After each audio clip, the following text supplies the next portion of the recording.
શ્રી કુંભનદાસજીનું ચરિત્ર બહુ જ અદ્ભુત છે. આપણને રાગથી અનુરાગ સુધી લઈ જાય એવા શ્રી કુંભનદાસજી. પ્રભુ શ્રી ગોવર્ધનધર જ્યારે ગોપાલપુરમાં આપનું પ્રાગટ્ય થયું, પહેલાં ઉર્ધ્વભુજા દર્શન થયા, પછી મુખારવિંદનું દર્શન થયું, અને એમ કરતાં કરતાં શ્રી વલ્લભ જ્યારે પધાર્યા ત્યારે ઝારખંડમાં આજ્ઞા થઈ કે હવે આપ પધારો અને મને પ્રગટ કરો. અને જ્યારે શ્રી વલ્લભ ગોવર્ધન પર્વત પર પધાર્યા છે ત્યારે પ્રભુનું પ્રાગટ્ય પ્રથમ મિલન એવો સુંદર પ્રસંગ આપણે સૌ જાણીએ છીએ. પ્રભુએ પ્રગટ થઈને અને આજ્ઞા કરી કે મેં તો ચાહું કે જગ મેં પૂજાઉં. અને ત્યારે શ્રી આચાર્ય ચરણે એક નાનું સરખું મંદિર પૂરણમલ ક્ષત્રિયને આજ્ઞા કરી કે આપ મોટું વિશાળ મંદિર સિદ્ધ કરાવો, પણ ત્યાં સુધી એક નાના મંદિરમાં શ્રી પ્રભુને પધરાવીને અને આપની સેવા શરૂ કરી. રામદાસજીને ઠાકોરજીના મુખિયાજી નિયુક્ત કર્યા અને કુંભનદાસજીને આજ્ઞા કરી કે કુંભનદાસ તુમ ઠાકોરજી કો નિત્ય કીર્તન સુનાઈયો, રોજ કીર્તન ગાન પ્રારંભ કરજો.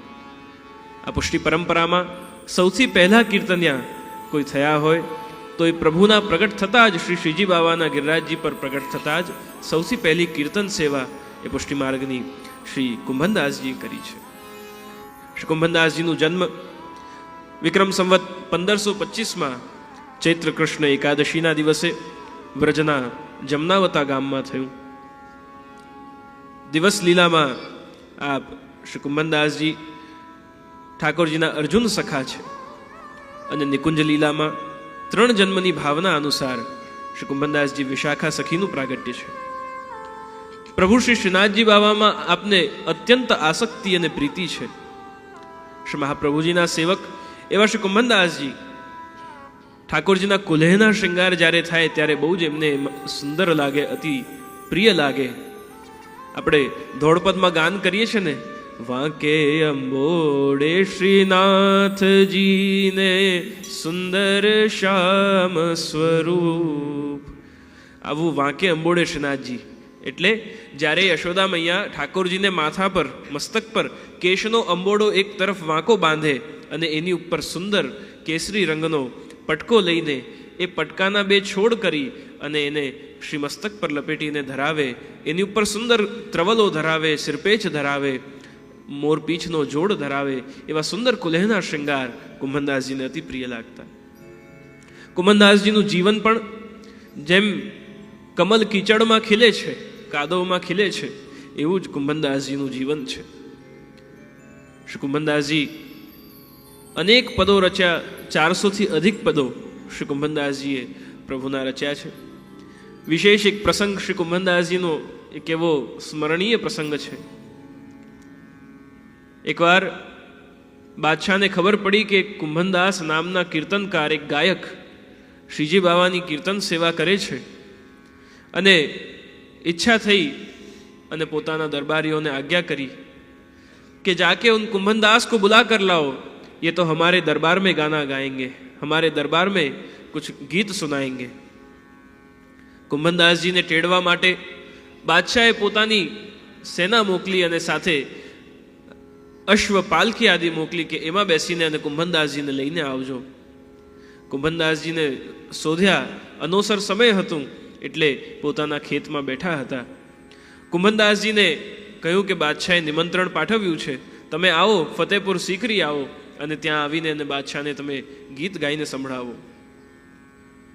તો બાદશાહ એટલે કે દિલ્હીશ્વર, ફતેપુર સીકરીના રાજા? હું તો એમની માટે ગાતો નથી, હું તો જગદીશ માટે ગાઉં છું. કુંભનદાસજીએ ઉત્તર આપ્યો. સિપાહીઓએ સાથે જે લેવા આવ્યા હતા એમને વિનંતી કરી કે આપ ચાલો, નહીં તો અમારા પ્રાણ બાદશાહ લઈ લેશે, એમને મૃત્યુદંડ આપશે, એમની આજ્ઞાનું પાલન નથી થયું. કોઈના પ્રાણ ન જાય એની માટે કુંભનદાસજી કહે ચાલો ભાઈ, તમે કહો છો તો તમારા પ્રાણોની રક્ષા માટે આવું છું. જેમ બાદશાહના દરબારમાં કુંભનદાસજી પહોંચે અને ત્યાં કુંભનદાસજીને કહેવામાં આવે કે કુછ ગાકર સુનાઈએ, ત્યારે કુંભનદાસજી નિર્ભય થઈને અને ગાન કરે. ભક્તન કો સીકરી સો કહા કામ, आवत जात पनैया टूटी, बिसर गयो हरि नाम. भक्तन को सीकरी सो कहा काम, जाको मुख देखे दुख उपजे, ताको करवो पर्यो प्रणाम. कुंभन दास लाल गिरधर बिन, यह सब जूठो धाम. બાદશાહને કહી દેવું કે હે બાદશાહ, અમે તો ભક્ત છીએ, ફતેહપુર સિકરી આવીને તમારા રાજ્યમાં આવીને અમને શું મતલબ? ભક્તન કો સિકરી સો કહા કામ. અમને ન તો તમારાથી કોઈ ધન સંપદા જોઈએ, ન તમારાથી કોઈ જાગીર જોઈએ, ન તમારાથી કોઈ અમને અપેક્ષા છે હે બાદશાહ. અને કંઈ અપેક્ષા નથી એ તો બરાબર, પરંતુ આવતા જતા અમે જ્યારે હું આવી રહ્યો હતો હે બાદશાહ, ત્યારે આવતા આવતા જે પગરખા પહેર્યા હતા ને એ પગરખા પણ તૂટી ગયા, અને હું જે પ્રભુનું નામ લઈ રહ્યો હતો એ નામનું વિસ્મરણ થઈ ગયું. જાગો મુખ દેખે દુઃખ ઉપજે. બાદશાહને આ કહી દેવું કે તારું મોઢું જોઈને મને દુઃખ થાય છે. એની માટે કુંભનદાસજીની નિર્ભયતા છે.